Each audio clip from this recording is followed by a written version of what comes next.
જિલ્લામાં સવારથી ભારે વરસાદ જોવા મળી રહ્યો છે। કાલાવડ શહેરના આકાશી દ્રશ્યો કેમેરામાં કેદ થયા છે।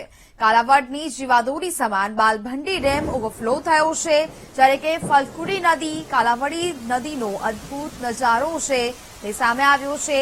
કાલાવડી નદીનો આ અદભુત નજારો ડ્રોન કેમેરામાં કેદ કરવામાં આવ્યો। જામનગરમાં સતત વરસાદી માહોલ છે તે જામ્યો છે ને જેને કારણે બાલભંડી ડેમ ઓવરફ્લો થયો છે। કાલાવાડી નદીનો અદભુત નજારો છે તે આકાશી દ્રશ્યો તેના સામે આવી રહ્યા છે। જામનગરમાં વરસાદી માહોલ જોવા મળી રહ્યો છે। સતત વરસાદને કારણે હવે બાલભંડી ડેમ પણ ઓવરફ્લો થયો છે અને ત્યારબાદ આ આકાશી દ્રશ્યો છે તે સામે આવી રહ્યા છે। ત્યારે કે ફલકુડી નદી કાલાવડી નદીનો અદભુત નજારો છે તે સામે આવી રહ્યો છે અને આ બાલભંડી ડેમના દ્રશ્યો આકાશી દ્રશ્યો છે તે સામે આવી રહ્યા છે। સંવાદદાતા હિરેન ફોન લાઈન પર જોડાયા છે। હિરેન, જામનગર જિલ્લામાં સવારથી જ ભારે વરસાદ નોંધાઈ રહ્યો છે, શું સ્થિતિ જોવા મળી રહી છે હાલ? જી, જે વરસાદ છે તે સતત વરસી રહ્યો છે તે ગ્રામ્ય વિસ્તારમાં છે તે વરસાદ પડતા જે કાલાવડ પંથક છે તેમાં જે બાલંબડી ડેમ છે તેમાં નવા નીરની આવક થઈ છે, ત્યારે આ જે અદભુત નજારો છે આકાશી નજારો છે તે સામે આવ્યો છે। એક તરફ જે ફલકુડી નદી છે તેમાં તે બે કાંઠે વહી રહી છે, ત્યારે ફલકુડી નદીનું પાણી બાલંબડી ડેમમાં આવતા જે બાલંબડી ડેમ છે સતત 3 દિવસથી ઓવરફ્લો થઈ રહ્યો છે।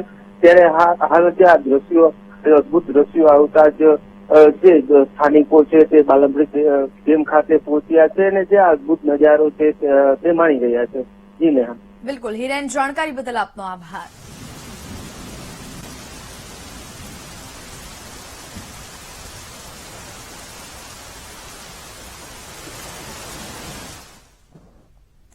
તો જામનગરમાં મેઘરાજાની તોફાની બેટિંગથી ઠેર ઠેર પાણી ભરાયા છે। ઉપરવાસમાં ભારે વરસાદને કારણે જિલ્લાના ડેમ ઓવરફ્લો થયા છે।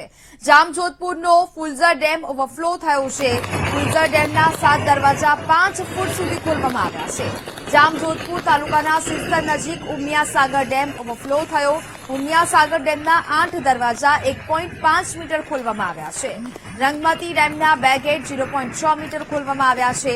ડેમના દરવાજા ખોલાતા ચેલા, ગંગા, દરેડ, નવાગામ, જૂના નાગના, નવા નાગના સહિતના નીચાણવાળા ગામોને લોકોને નદીના પટમાં અવરજવર નહીં કરવા તંત્રએ અપીલ કરી છે।